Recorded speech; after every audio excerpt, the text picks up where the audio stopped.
In the hallway out in the rotunda, there is what I think is the best statue. And it's the statue of the pioneers for women's suffrage. It's an extraordinary piece of artwork, one that depicts the likenesses of Elizabeth Cady Stanton, Lucretia Mott, and Susan B. Anthony, arguably the women who pushed the button for women today to have true equal rights with men. These were the most pro-women feminists in the history of America. And as you will see in a few moments, the rest of the story, as Paul Harvey would say, for Elizabeth Cady Stanton and Susan B. Anthony were just not written when I was a little girl.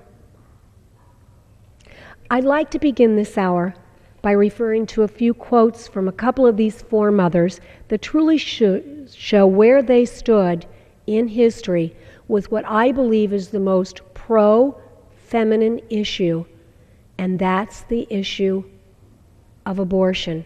You see, Mr. Speaker, every one of us has the right to life, born and unborn.